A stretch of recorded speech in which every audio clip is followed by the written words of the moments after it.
The rejection letter arrived on a Tuesday, same as all the others. Marcus Webb sat in his studio apartment. Though calling it a studio was generous, it was more of a closet with delusions of grandeur, and added the letter to the pile.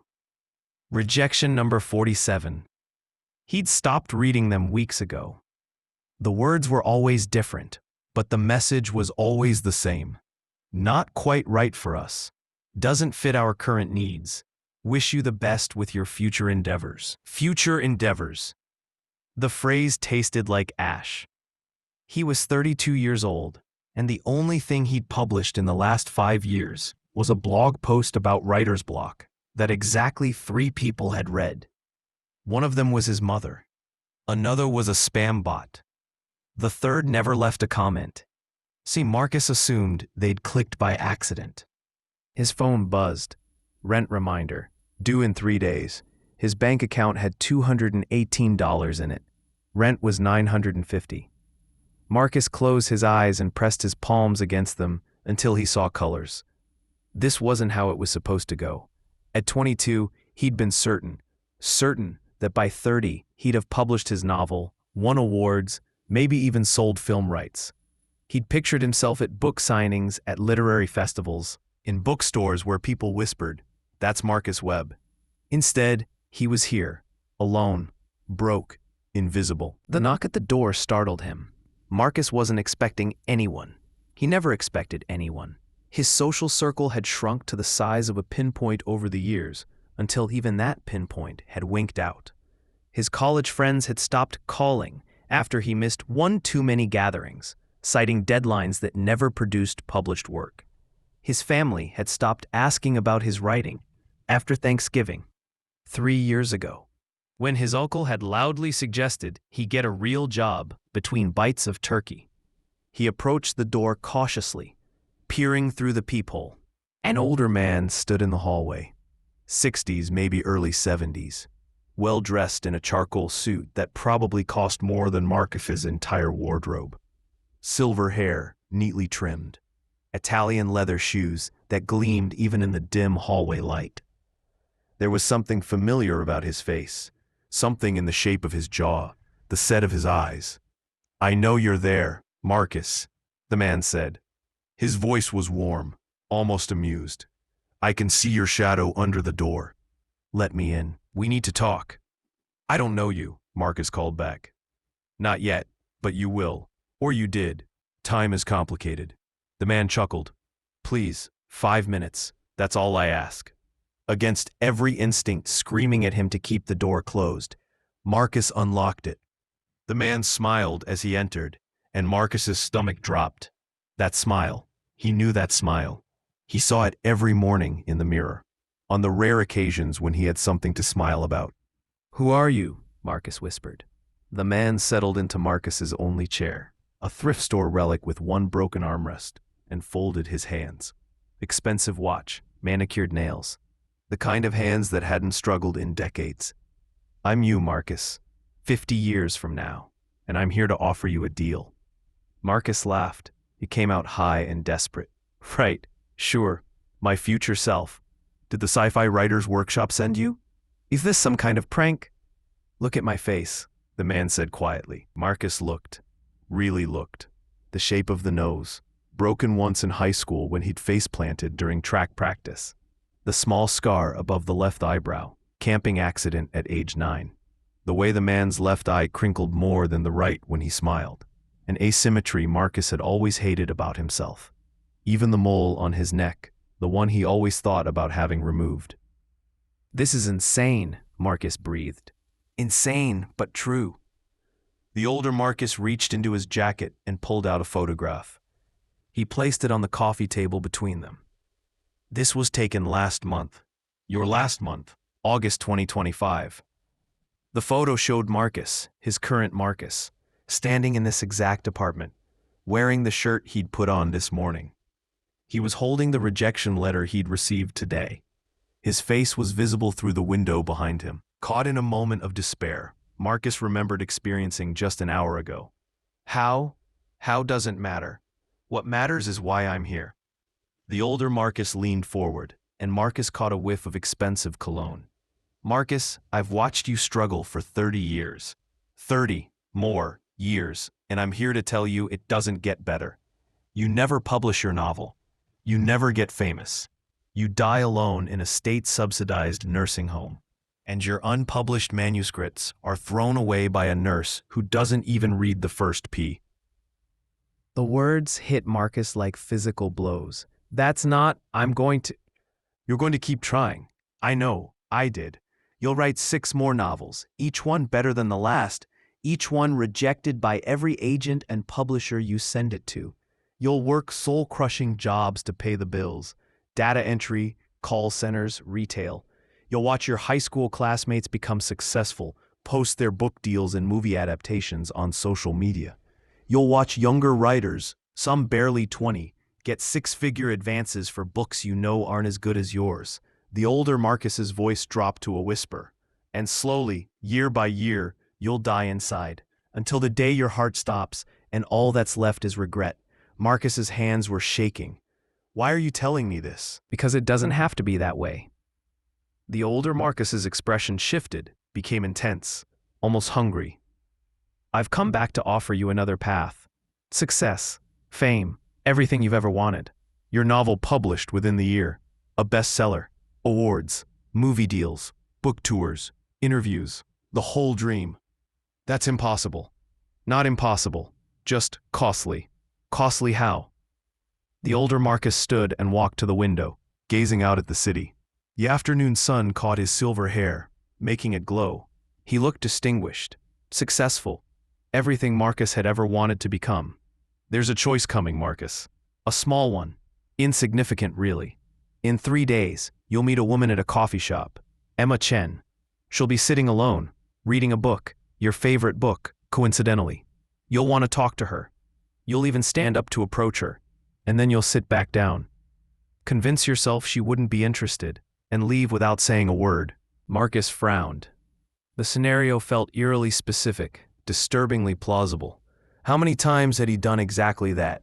Seen opportunity and let fear paralyze him. So that's the moment, that's the choice. The older Marcus turned back to face him. In the timeline I lived, you don't talk to her. You go home, you keep writing, you keep failing. But if you talk to her, everything changes. She's a literary agent's assistant. She reads your manuscript. She loves it. She champions it. Within 18 months, you're a published author. Within 3 years, you're on the bestseller list. Everything you've ever wanted falls into place. Marcus struggled to process it. His mind was racing, already imagining the scenario. The coffee shop, the woman, the conversation that would change everything. It was exactly the kind of meet-cute his writer's brain had conjured 1,000 times. That's it? I just have to talk to a woman in a coffee shop? That's it. Then why do you look like you're about to deliver bad news? The older Marcus was quiet for a long moment. When he spoke, his voice was soft, almost sad. Because when you accept this deal, when you choose to talk to Emma, to take that path, this timeline collapses. I cease to exist. The version of you that struggled for decades, that suffered and failed and died alone, he's erased, replaced by someone better, someone successful. But you said you're me from 50 years in the future. If I change the past, wouldn't you remember it differently? Time doesn't work that way, not in this case. The older Marcus moved back to the chair, sat down heavily. For the first time, Marcus noticed how tired he looked beneath the polish and success. I'm a projection, Marcus. A ghost of what was. When you make the choice, I'll begin to fade, and when you succeed, truly succeed, I'll be gone completely. It's the price of your success. The death of who you would have become. Marcus stared at him. You're asking me to kill you. I'm asking you to save yourself, to choose the life you deserve instead of the hell I endured. The older Marcus smiled, but it didn't reach his eyes. I'm already dead, Marcus. Died 3 weeks ago, alone and forgotten. Heart attack. They found me 2 days later when the smell alerted the neighbors. This is just an echo, a chance to rewrite the ending, to make sure at least one version of us gets a happy ending. The image was too vivid, too horrible. Marcus could see it. Himself at 82, collapsed on cheap linoleum, alone and unmissed. I don't understand. If you hated that life so much, why come back and tell me about it? Why not just let me make the choice naturally? Because you won't.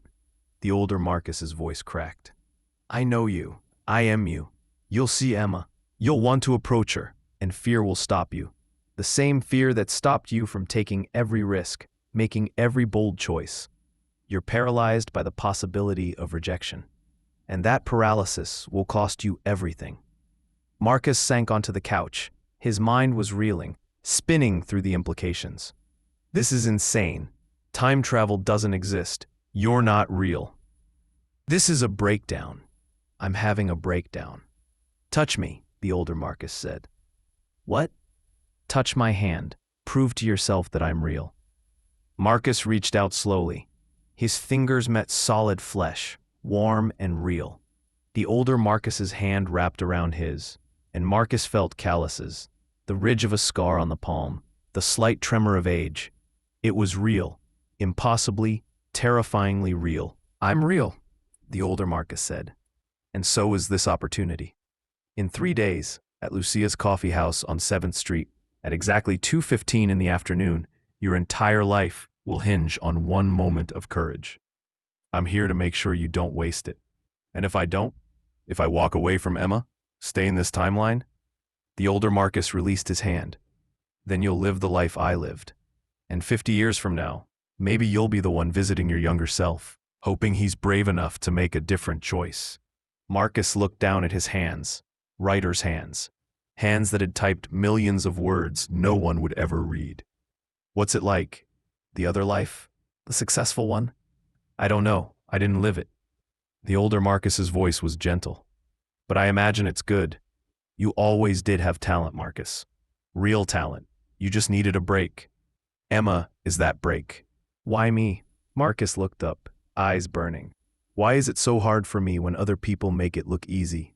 I've met writers who dash off novels in 3 months and land agents immediately. What's wrong with me? I wish I knew. I spent 50 years asking that same question.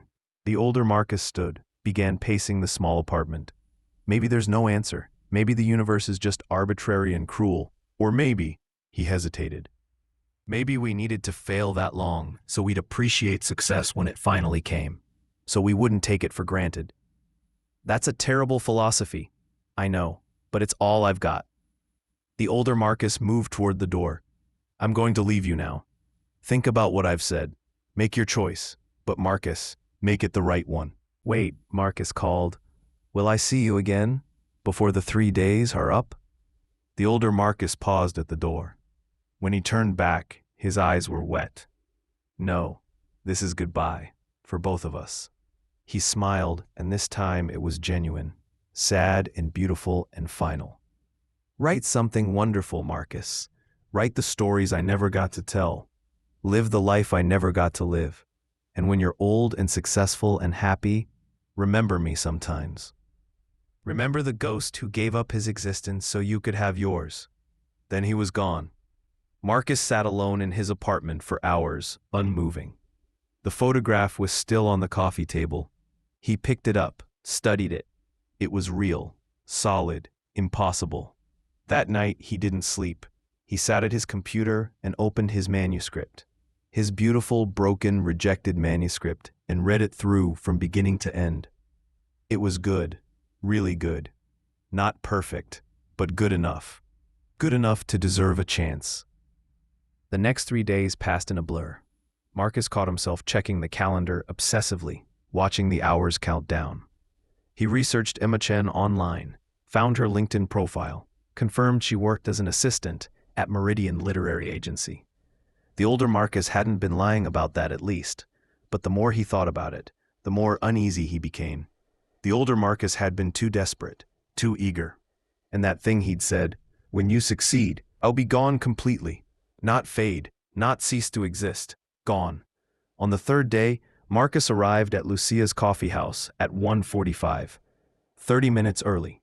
He ordered a black coffee he didn't drink and sat by the window, watching the door. His hands wouldn't stop shaking. He'd rehearsed what he'd say to Emma a dozen times, but every version sounded stupid in his head. The coffee shop was busy with the lunch crowd. Students with laptops, freelancers on phones, an elderly couple sharing a scone. Normal people living normal lives, unaware that Marcus's entire future was about to be decided in this exact spot. At 2:10, Emma Chen walked in. She was exactly as the older Marcus had described. Mid-20s, Asian, petite, with long dark hair pulled back in a practical ponytail. She wore a green jacket and carried a worn paperback, its spine cracked from multiple readings. She ordered a latte, found a seat near the back corner, and opened her book. The Sound and the Fury, Faulkner, Marcus's favorite. His heart hammered. This was the moment, the choice. His entire future balanced on whether he stood up, walked over, said hello. Everything the older Marcus had promised, the book deal, the success, the escape from poverty and obscurity, all of it waiting on the other side of one simple conversation. He pushed his chair back, and then he saw him. The older Marcus was standing outside the coffee shop, watching through the window. But something was wrong. His face was gray, ashen. His eyes were sunken, rimmed with dark circles that hadn't been there 3 days ago. He looked sick, dying.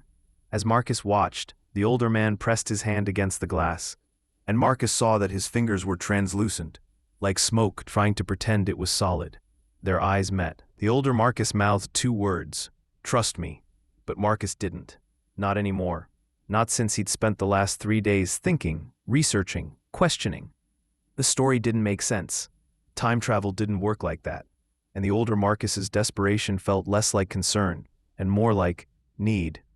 Marcus grabbed his phone, his hands shaking, and pulled up Google, typed in Emma Chen, literary agent, scanned the results, found her agency profile, read her bio carefully, word by word. Emma Chen joined Meridian Literary Agency in January 2025, where she has already proven herself as a passionate advocate for literary fiction. Prior to Meridian, Emma spent 3 years as a junior agent at Blackwell and Associates, where she developed a keen eye for discovering new talent. Marcus stopped. Blackwell and Associates. Why did he know that name?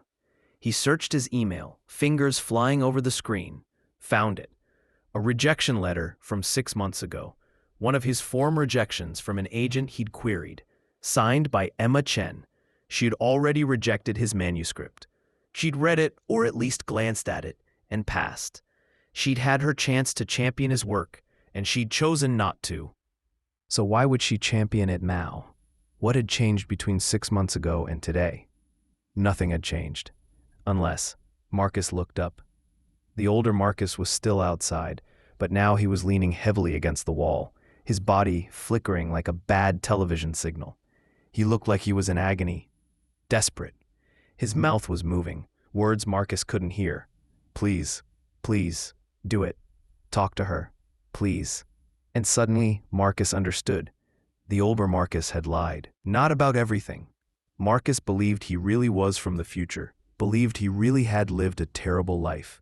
But the coffee shop, Emma, the choice, that was the lie. Emma wouldn't make him successful. She'd already rejected him once. She'd probably reject him again.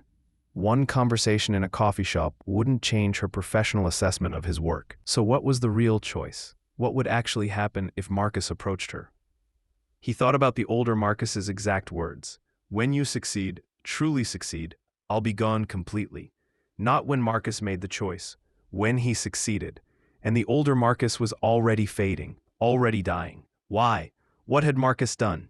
The answer hit him like ice water. Nothing. Marcus had done nothing. He'd simply shown up. He'd simply been willing to try. He'd spent 3 days researching, thinking, questioning, breaking out of the paralysis that had defined his life. The older Marcus wasn't fading because Marcus was about to succeed. He was fading because Marcus had broken free from the paralysis. Because for the first time in years, Marcus had taken action instead of drowning in fear and self-doubt. That was the real change. Not Emma, not some magical opportunity handed to him on a silver platter. Just choice, movement. The courage to question, to think, to act. The older Marcus didn't want to give Marcus success. He wanted to feed on Marcus's continued failure, on his paralysis, his fear, his endless loop of rejection and despair. The older Marcus was a parasite, a ghost that only existed as long as Marcus stayed trapped in amber, frozen in the moment of giving up. And the moment Marcus broke free, truly broke free, not through some magic meeting, but through genuine courage and self-determination, the parasite would starve. Marcus stood up. His legs felt like water, but he made them move. He walked toward Emma's table, each step feeling like a mile. Behind him, through the window, he could hear scratching, clawing. Outside the window, the older Marcus screamed silently, his face contorted, his body convulsing. He clawed at the glass with translucent fingers, leaving no mark, no trace. He was disappearing faster now, large chunks of him simply ceasing to exist, his chest, his arms, dissolving into nothing. "Excuse me," Marcus said to Emma. His voice barely worked, emerging as a croak. He swallowed, tried again. "I know this is weird, but I noticed you're reading Faulkner. He's my favorite author. I'm Marcus." Emma looked up, smiled politely but without enthusiasm. She had the guarded expression of a woman who'd been approached by strangers in coffee shops before. "Emma, nice to meet you. Do you work in publishing?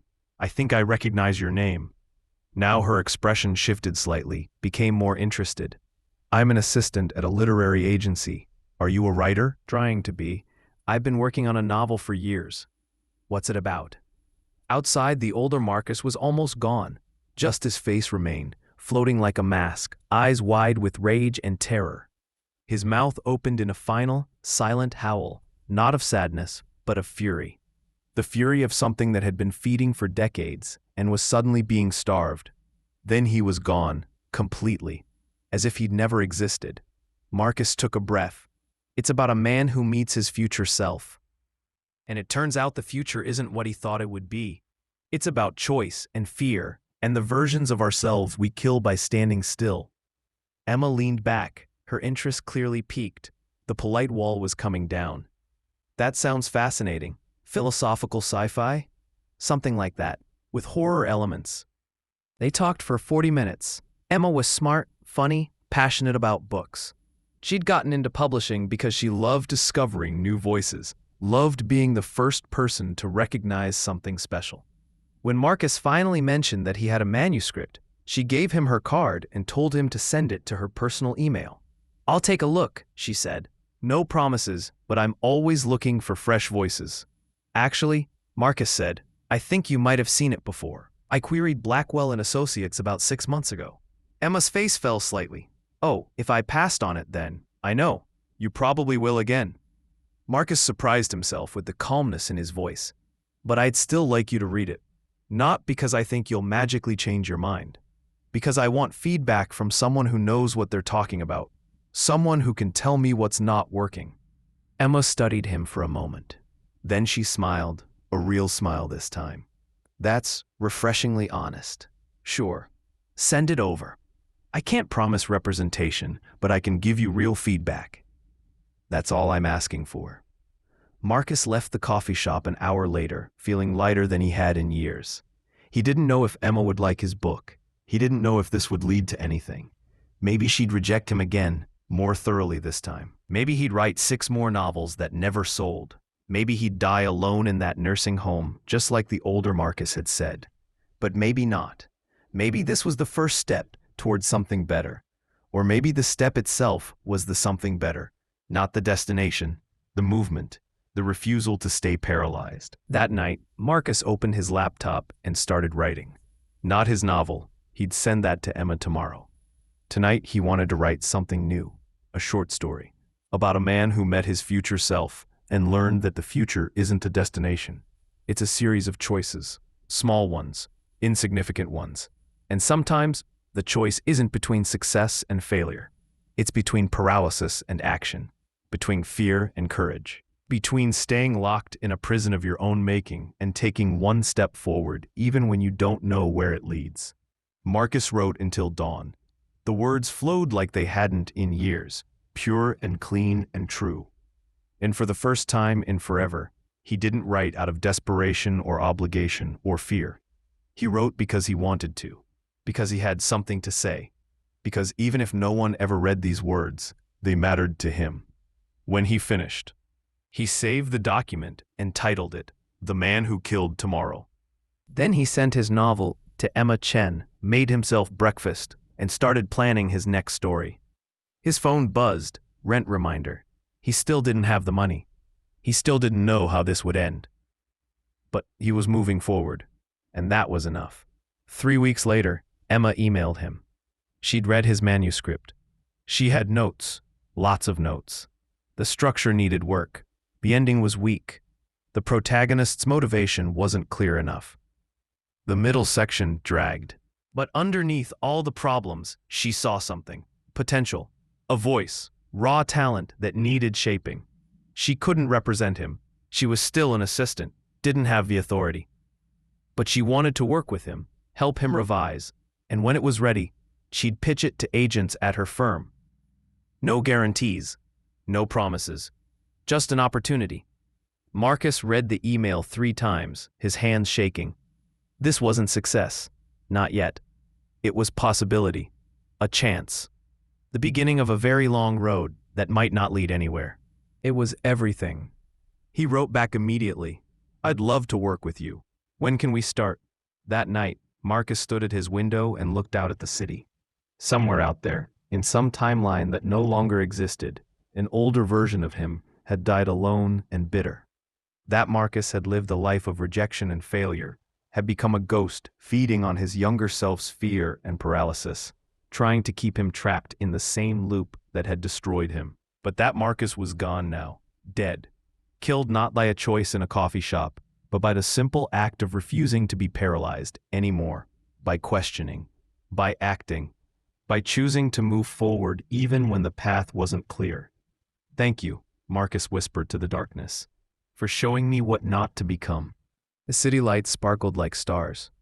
Marcus turned back to his computer, opened Emma's email again, and started reading her notes. She was right about everything. His novel needed work, serious work. It might take months, even years, to get it where it needed to be. And even then, there were no guarantees. But he would do the work. He would take Emma's notes, tear his manuscript apart, and rebuild it. He would write the next novel, and the one after that. He would keep moving forward, one word at a time, one choice at a time. Because he'd learned the secret the older Marcus had tried to hide. The future isn't something that happens to you. It's something you build, day by day, choice by choice. And sometimes the bravest thing you can do is take one step forward into uncertainty. Marcus opened his manuscript file and began reading Emma's first note. Then he started revising. The work was hard. The path was long. The outcome was uncertain, but he was finally free.